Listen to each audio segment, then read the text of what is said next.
అందరికీ నమస్కారం. సుప్రీంకోర్టు నిన్న ఇచ్చినటువంటి జడ్జిమెంట్ని కాంగ్రెస్ పార్టీగా మేము స్వాగతిస్తున్నాం. చండీగఢ్ మేయర్కి సంబంధించి భారతీయ జనతా పార్టీ ఏ విధంగా అన్యాయాలు అక్రమాలు చేస్తుందో అదొక లేటెస్ట్ నిదర్శనం. కాంగ్రెస్ పార్టీగా మేము గడిచినటువంటి 10 సంవత్సరాలుగా చెప్తూ ఉన్నాం. అనేకమైనటువంటి దేశవ్యాప్తంగా ఉన్నటువంటి సంస్థలన్నింటినీ చేతిలో పెట్టుకుని కావాలని ఆయా సంస్థలను నిర్వీర్యం చేస్తూ సిబిఐ కానీ, ఈడీ కానీ, ఇన్కమ్ ట్యాక్స్ కానీ, ఇతర కాన్స్టిట్యూషనల్ స్టాట్యూటరీ బాడీస్ ఏవైతే ఉన్నాయో వాటిలన్నింటినీ చేతిలో పెట్టుకుని ప్రజాస్వామ్యాన్ని అపహాస్యం చేస్తున్నటువంటి విషయాన్ని కాంగ్రెస్ పార్టీగా మేము చెప్తూ ఉన్నాం. లేటెస్ట్గా నిన్న సుప్రీంకోర్టు ఇచ్చినటువంటి జడ్జిమెంట్ తోటి ఇది తేటతెల్లమైంది. ప్రజాస్వామ్యం ఇంకా ఈ దేశంలో బ్రతికి ఉంది అని చెప్పడానికి సుప్రీంకోర్టు ఇచ్చినటువంటి నిర్ణయం. అదేవిధంగా 2 రోజుల క్రితం జాతీయ పార్టీ సమావేశాలు నిర్వహించినటువంటి నరేంద్ర మోడీ గారు I think 17th and 18th Bharatiya Janata party జాతీయ స్థాయిలో పార్టీ ముఖ్య నేతలతో ఒక సమావేశాన్ని నిర్వహించడం జరిగింది.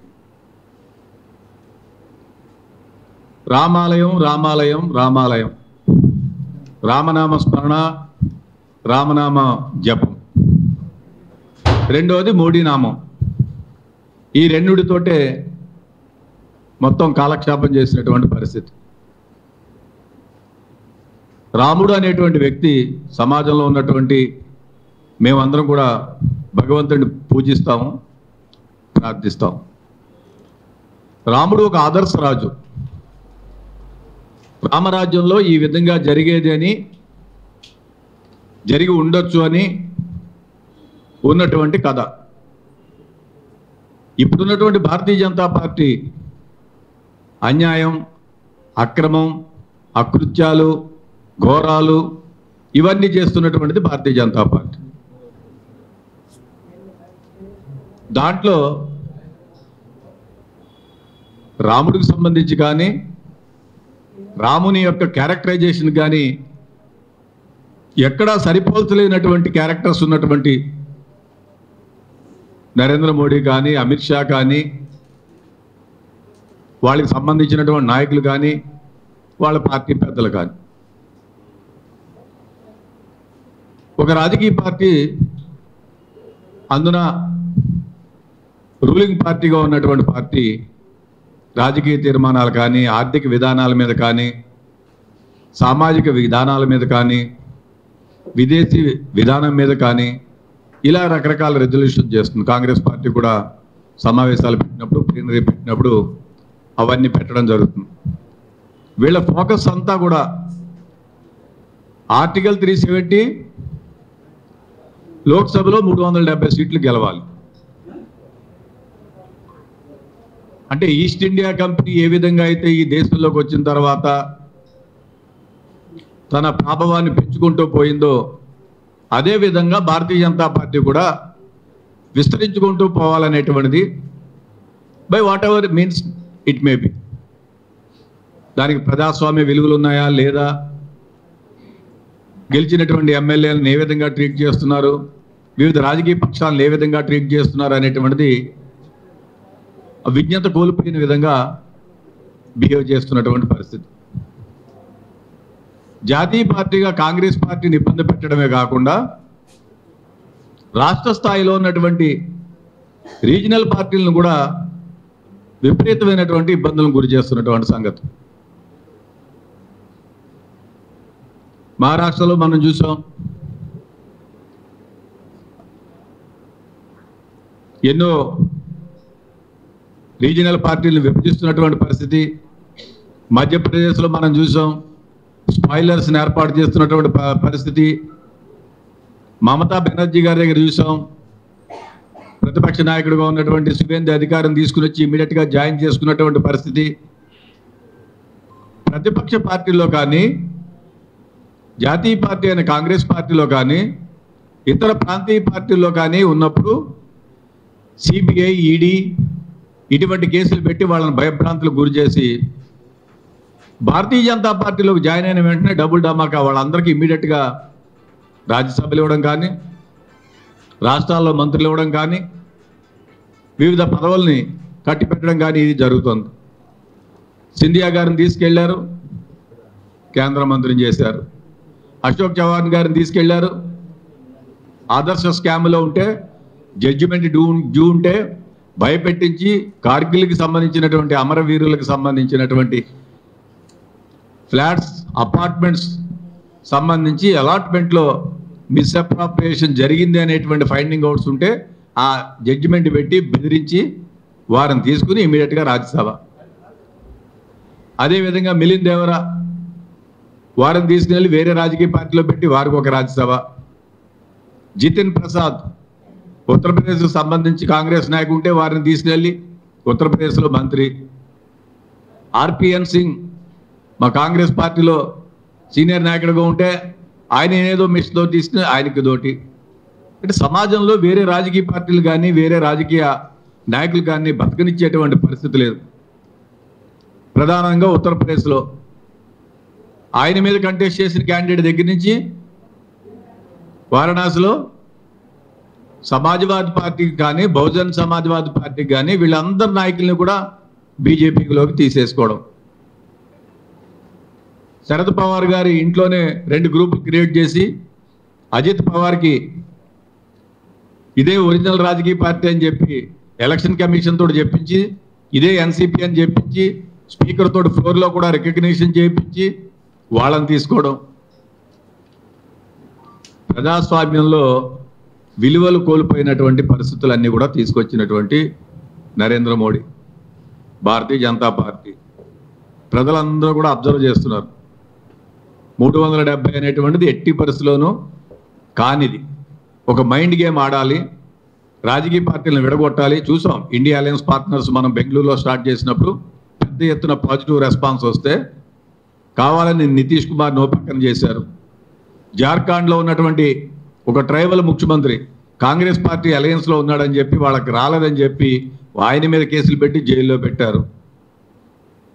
ఢిల్లీలో సిసోడియాని జైల్లో పెట్టారు, త్వరలో కేజ్రీవాల్ని జైల్లో పెట్టాలని ప్రయత్నం చేస్తున్నారు.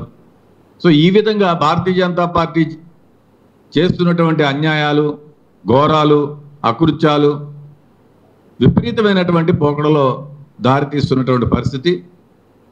సమాజంలో ఉన్నటువంటి విజ్ఞులైనటువంటి ఓటర్లందరికీ కాంగ్రెస్ పార్టీగా మేము విజ్ఞప్తి చేస్తున్నాం, వచ్చేటువంటి సదవకాశాన్ని వాడుకోవాలి. వ్యవస్థలని బలోపేతం చేయడం కోసం పనిచేసినటువంటి కాంగ్రెస్ పార్టీ ఈ దేశంలో ప్లానింగ్ కమిషన్ ఏర్పాటు చేయడం కానీ, ఈ దేశంలో పంచవర్ష ప్రణాళికను ఏర్పాటు చేయడం కానీ, ప్రయారిటీ ఇచ్చి ఇరిగేషన్ కానీ, ఇండస్ట్రీ కానీ వీటిలన్నింటినీ అభివృద్ధి చేయడంలో కానీ, సైన్స్ అండ్ టెక్నాలజికల్ డెవలప్మెంట్ని తీసుకురావడంలో కానీ, స్పేస్ అండ్ రీసెర్చ్ని తీసుకురావడంలో కానీ ఇవన్నీ కాంగ్రెస్ పార్టీ చేసినటువంటి ఐఐటీలు కానీ, ఐఐఎంలు కానీ, విద్యా సంస్థలు కానీ, యూనివర్సిటీస్ కానీ వీటిలన్నింటికి ఫౌండేషన్ వేసింది Congress party. Including the irrigation projects, Nagarjuna Sagar కానీ, బాక్రానంగల్ కానీ, హీరాకుడ్ కానీ ఇటువంటి వండర్ఫుల్ డ్యామ్స్. జవహర్లాల్ నెహ్రూ గారు చెప్పారు మోడర్న్ టెంపుల్స్ ఆఫ్ ఇండియా. ఆ రోజుల్లో అటువంటి మాట అన్నారంటే, ఆధునిక దేవాలయాలు, ఆనకట్టలు అన్నారంటే అంత విజనరీ ప్రైమ్ మినిస్టర్గా పనిచేసినటువంటి వ్యక్తి. వారి తర్వాత వచ్చిన వారు అందరూ కూడా అదేవిధంగా కాంగ్రెస్ పార్టీలో చేశారు.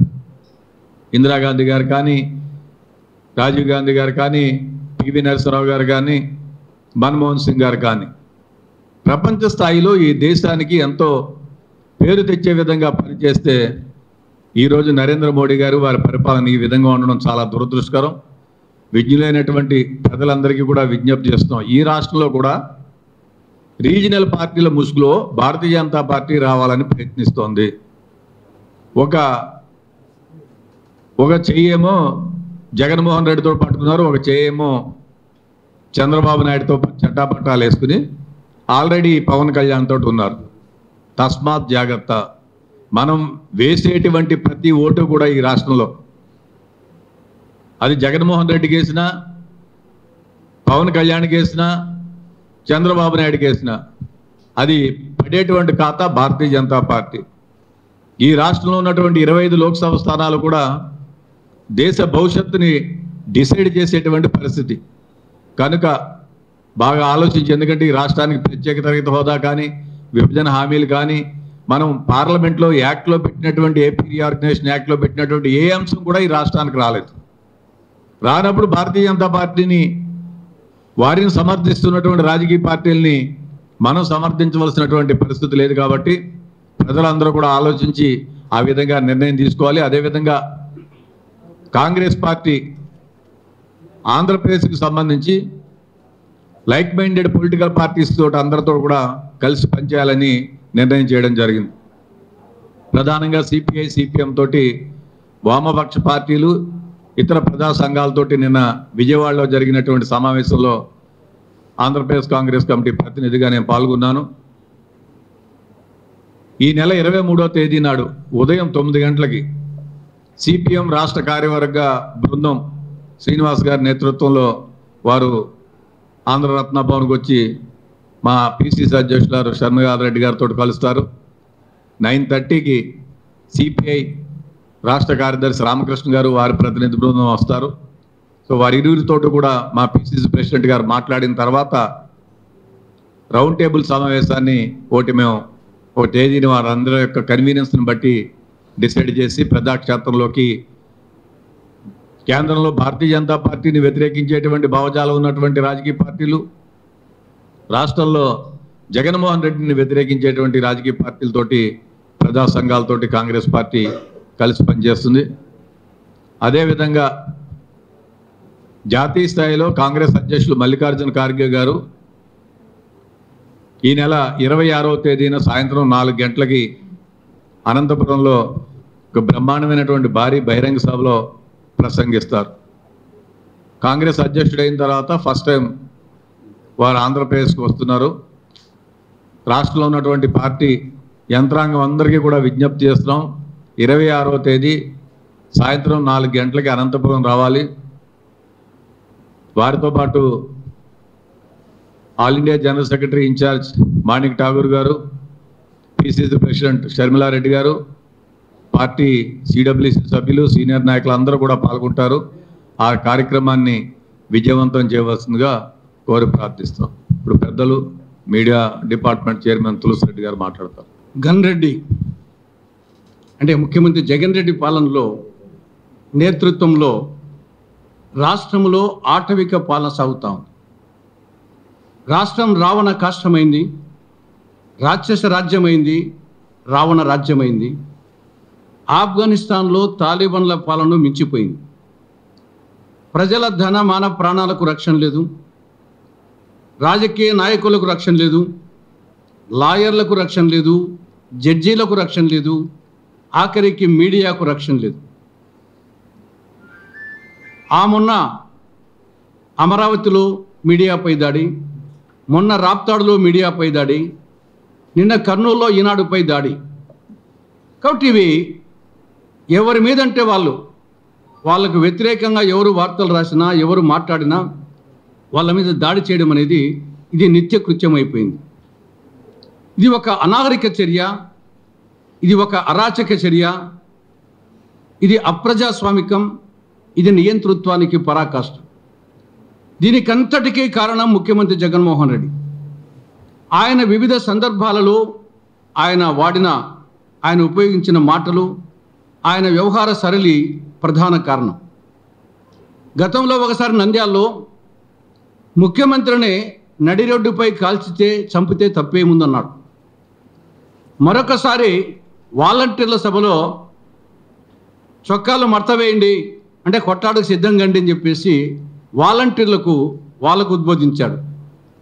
ఇంకొక సందర్భంలో నన్ను తిడితే మా శ్రేయోభిలాసులకు, మా కార్యకర్తలకు బీపీ పెరగదా అంటే ఇండైరెక్ట్గా కొట్టండి అని చెప్పేసి, ఆఖరికి కలెక్టర్ల సమావేశంలో కలెక్టర్లకు వచ్చేసి మీడియా వాళ్ళు విమర్శలు రాస్తే మీడియా సమావేశాలు ఏర్పాటు చేసి తిట్టండి వాళ్ళను అని కలెక్టర్లకు ఉద్బోధించాడు. కాబట్టి ఈరోజు ఈ వాతావరణానికి, ఈ యొక్క తాలిబన్ల వాతావరణానికి కారణం ముఖ్యమంత్రి జగన్మోహన్ రెడ్డి. సరే, ఏది ఏమైనా నిన్న కర్నూలులో కానీ మిగతా సందర్భాల్లో మీడియా ప్రతినిధులటువంటి దాడులకు సంబంధించినటువంటి నిందితులను అరెస్ట్ చేసి శిక్షించాలి. ఫైనల్ శిక్ష దీనికంతటికీ పరిష్కారం రాబో ఎన్నికల్లో వైకాపా పార్టీని చిత్తుగా ఓడించడమే దీనికి ఏకైక పరిష్కార మార్గం.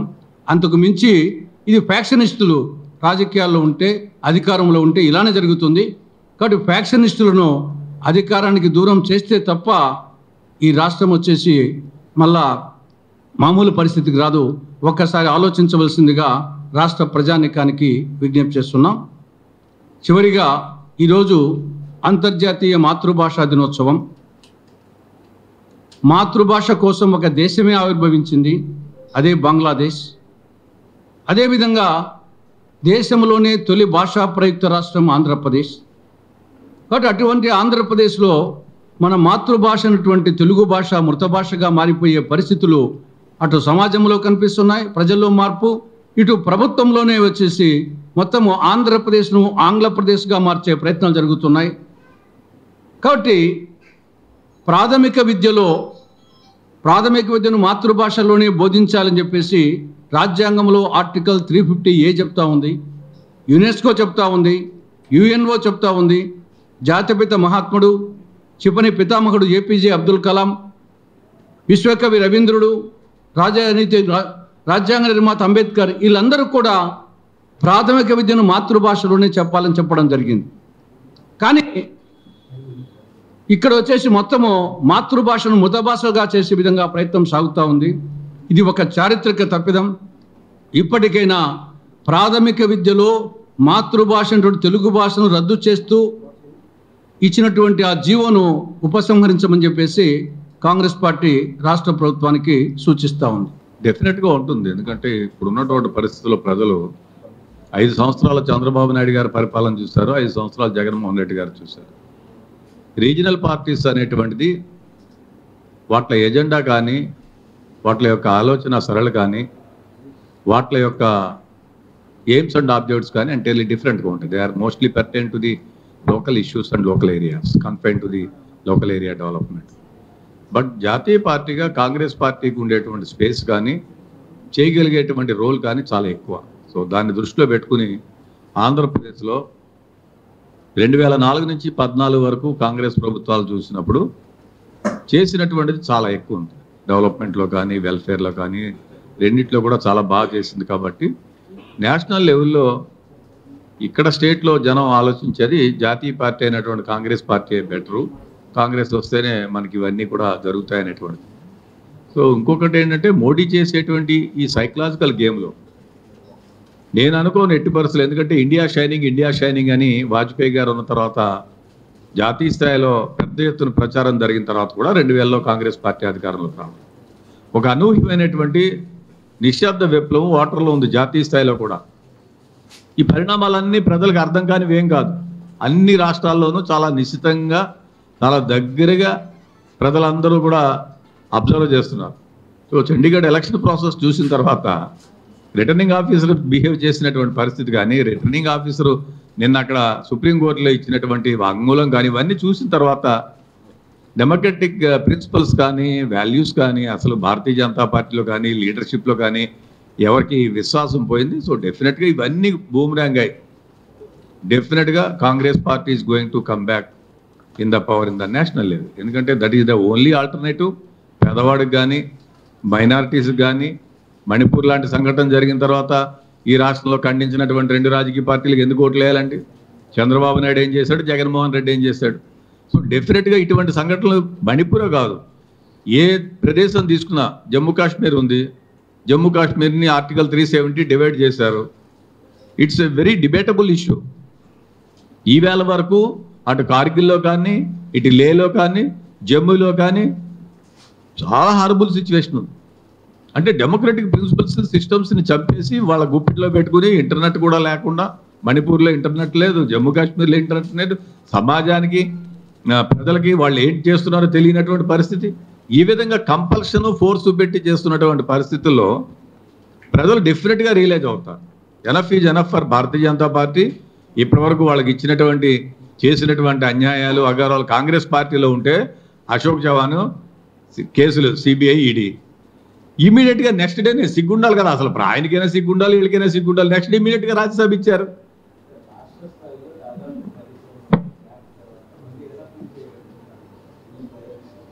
డెఫినెట్గా ఫీల్ చేస్తుంది కాంగ్రెస్ పార్టీ, కాంగ్రెస్ విధానాలు, కాంగ్రెస్ పార్టీ గడిచినటువంటి 10 సంవత్సరాల్లో మేము చేసినటువంటి రూలింగు చాలా మంచిదని ప్రజలు అనుకుంటున్నారు. ప్రజలకు కావాల్సిన వెల్ఫేర్ కదా, మైనార్టీస్ రిజర్వేషను కాంగ్రెస్ పార్టీ ఇచ్చింది, జాతీయ గ్రామీణ ఉపాధి హామీ పథకం కాంగ్రెస్ ఇచ్చింది, ఫుడ్ సెక్యూరిటీ యాక్ట్ కాంగ్రెస్ ఇచ్చింది, రైట్ టు ఇన్ఫర్మేషన్ కాంగ్రెస్ ఇచ్చింది. పేదవాడు ఒక ఫైల్ కావాలంటే ఎంఆర్ఓ ఆఫీసు, కలెక్టర్ ఆఫీసులో తిరిగి తిరిగి అలసిపోయేటువంటి పరిస్థితుల్లో ఇవాళ ఇంట్లో కూర్చుని చలాన్ కడితే 10 రూపాయలతోటి మీకు ఇన్ఫర్మేషన్ వచ్చే పరిస్థితి. సో ప్రజలకి యూజర్ ఫ్రెండ్లీగా ఉండేది, యాక్సెసిబిలిటీ ఉండేది కాంగ్రెస్ పార్టీ గవర్నెన్స్. మా దగ్గర మినిస్టర్స్ ఈ విధంగా బిహేవ్ చేయలేదు.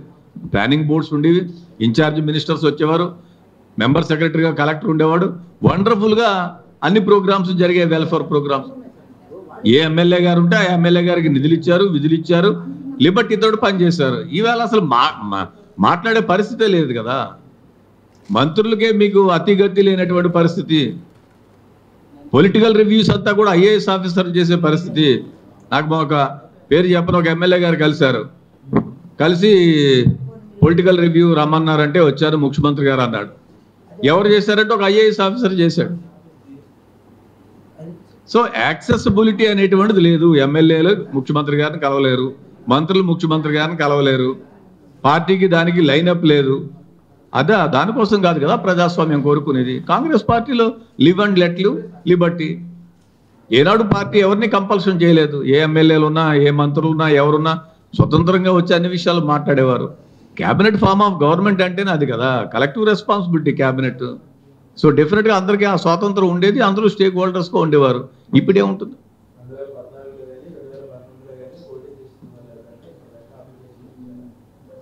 అప్లికేషన్స్ చాలా మంది ఇచ్చారు ఇప్పటి వరకు. ఇచ్చారు, పోటీ చేసిన వాళ్ళు ఇచ్చారు. ఇప్పుడు ఆవిడ ఉన్నారు, 2 సార్లు ఎమ్మెల్యేగా కూడా చేశారు, మళ్ళీ కంటెస్ట్ చేయడానికి ఉన్నారు. There are lot of people. More than nearly 1100 వచ్చాయి నిన్నటి వరకు. నాకు వచ్చిన ఇన్ఫర్మేషన్ 1011 అప్లికేషన్లు నిన్న 6 యాడ్ అయినట్టున్నాయి. మళ్ళీను 29th వరకు డేట్ ఉంది. ప్రదేశ్ ఎలక్షన్ కమిటీ త్వరలో సమావేశం అవుతోంది. Even we are planning to have 4 or 5 separate regional boards పిఈసికి సంబంధించి. మా జనరల్ సెక్రటరీ గారు నిన్ననే మాట్లాడారు. సో వచ్చినటువంటి వాటిలన్నింటినీ కూడా స్క్రీన్ చేసి మాకు సెంట్రల్ ఎలక్షన్ అథారిటీ నుంచి మధుసూదన్ మిశ్రీ గారు is the chairman and 2 members committee ఉంది దీని మీద, స్క్రీనింగ్ కమిటీ. పూర్వంలా కాకుండా ఢిల్లీకి వెళ్ళక లేకుండా వాళ్ళే ఇక్కడికి వస్తారు. సో మధుసూదన్ మిశ్రీ గారు ఈ contested against Narendra Modi. He was member of Parliament, Lok Sabha and Rajya Sabha, very senior man. He was General Secretary, All India Congress Committee, and he was మొన్న జరిగిన ఖార్గే గారి ఎన్నికల్లో he was the Central Election Authority Chairman గా పనిచేశారు. So he is the chairman for this Andhra Pradesh central election authority తరఫున. వారు ఇంకొక 2 members ఉన్నారు కర్ణాటక నుంచి, వాళ్ళు కూడా వస్తారు. త్వరలోనే ఆ మీటింగ్ కూడా జరుగుతుంది ప్యారలల్గా. సో పిఈసి ఇవన్నీ స్క్రీన్ చేసిన తర్వాత టికెట్లకు సంబంధించి కొంత స్క్రీనింగ్ జరిగిన తర్వాత అప్పుడు డెసిషన్ తీసుకోవడం. Madhusudan Mistry most likely first week of మార్చ్లో వస్తారు.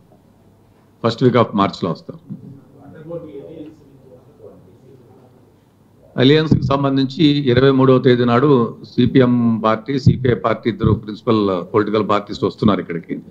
షర్మిల గారిని కలుస్తారు. నేను నిన్న వాళ్ళకి కమ్యూనికేట్ చేశాను, మేడంతో కూడా మాట్లాడాను. సో రేపు ఆవిడ వచ్చిన తర్వాత ఉంటారు. ఎల్లుండి మార్నింగ్ 9 o'clock సిపిఎం డెలిగేషన్ వస్తుంది. సో వాళ్ళు ఒక 9:30కి సిపిఐ డెలిగేషన్ వస్తుంది. వీళ్ళిద్దరితో మాట్లాడిన తర్వాత దెన్ మిగిలిందంతా కూడా party is thinking to have a sub committee. ఈ అలయన్స్కి సంబంధించి పార్టీ ఒక సబ్ కమిటీని కాన్స్టిట్యూట్ చేయాలని ఆలోచిస్తున్నారు. So general secretary in-charge, PCC president దాని మీద ఒక డెసిషన్ తీసుకుంటారు. దాని తర్వాత అలయన్సెస్ గురించి.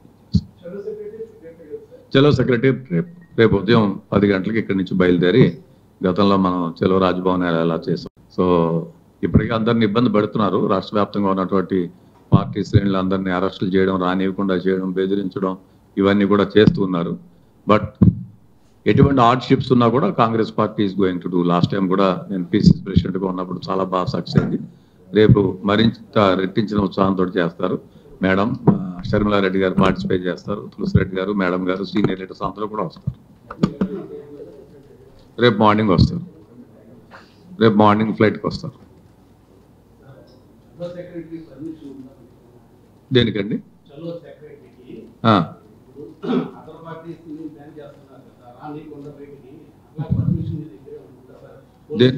దేనికండి? ప్రజాస్వామ్యంలో మన సెక్రటేరియట్కి మనం వెళ్ళడానికి మనకు పర్మిషన్ ఏంటి? మేము అన్లాఫుల్ యాక్టివిటీ ఏం చేయం కదా, అది వాళ్ళ విజ్ఞత గుద్దేస్తాం. మేమంతా ఆయన ఎక్స్ఎంపీ, నేను ఎక్స్ఎమ్మెల్సీ, ఆయన ఎక్స్ఎమ్మెల్యే. మాకు కూడా సెక్రటేరియట్లో మేము లోపల దాకా వెళ్ళే అవకాశం ఉంటుంది. సెక్రటేరియట్లోకి వెళ్ళొచ్చు, హౌస్లోకి వెళ్ళొచ్చు, ఇన్నర్ లాబీ వరకు వెళ్ళొచ్చు. ఏదైనా నరేంద్ర మోడీలాగా ఇప్పుడు ఇన్నర్ లాబీలు ఎత్తేసి ఎక్స్ఎంపీలకి లేదు అంటే చెప్పలేం. నరేంద్ర మోడీ గారు ఏం చేశారంటే కొత్త పార్లమెంట్ సాధించిన ఘనత ఏంటంటే మీకు చెప్తా. పార్లమెంట్లో సెంట్రల్ హాల్ ఉంటుంది, మరి ఎవరు కవర్ చేశారో నాకు ఐడియా లేదు. By virtue of former MP is entitled to enter in to the central hall. ఈ సెంట్రల్ హాల్ అనేటువంటి కాన్సెప్ట్ ఎత్తేసాడు. ఎందుకంటే ఎక్కువ మంది ఎక్స్ఎంపీలు కాంగ్రెస్ అండి. Only sitting మెంబరే అలవాడు. 2 టర్మ్లో, 1 టర్మ్లో, 3 టర్మ్లో ఎంపీలు అవి చేసిన తర్వాత కనీసం పార్లమెంట్లో కూడా ఎంట్రీ లేనటువంటి దుస్థితిలో ఈ ప్రజాస్వామ్యం వచ్చేసింది. అలాగేమన్నా ఈయనేమన్నా అదే అనుకుంటే ఇప్పుడు ఈజ్ నాట్ పెర్మనెంట్. ఈవేళ రేపు ఆయన కూడా ఎక్స్ అవ్వాల్సిందే కదా. సో మేము కూడా ఆ సందర్భాన్ని బట్టి మేము కూడా మాట్లాడవలసి ఉంటుంది. మేము పీస్ఫుల్గా చేస్తాము. నిరుద్యోగ సమస్య, జాబ్ క్యాలెండరు, ఈ రెండింటి మీద పెట్టుకున్నాము. మేము ఎవరిని ఇబ్బంది పెట్టాం. అన్లాఫుల్ యాక్టివిటీ సెక్యూరిటీ పెట్టండి, తీసుకెళ్ళండి, మేమేం కాదన్నాం. కాంగ్రెస్ పార్టీ చాలా సంవత్సరాలు రూల్ చేసినటువంటి పార్టీగా we know the parliamentary procedures and practices, we know how to respect the constitution, we know how to respect the police. మీరు దేశం అంతా జీవితం అంతా ఆయన ఉన్న 5 సంవత్సరాలు జగన్మోహన్ రెడ్డి గారు 30, పోలీస్ యాక్ట్ 30, 144. బ్రిటిషర్స్ టైంలో కూడా లేదు, జీవో 1. ఇంకా అది కొట్టేశారు కానీ లేకపోతే జీవో 1. సో డెఫినెట్గా పీస్ఫుల్గా మా లీడర్ పిసిసి ప్రెసిడెంట్ గారి నేతృత్వంలో ఆంధ్రప్రదేశ్ కాంగ్రెస్ కమిటీ రేపు మార్నింగ్ బయలుదేరి మేము డెఫినెట్గా సెక్రటేరియట్కి రీచ్ అవ్వడానికి ప్రయత్నం చేస్తాం.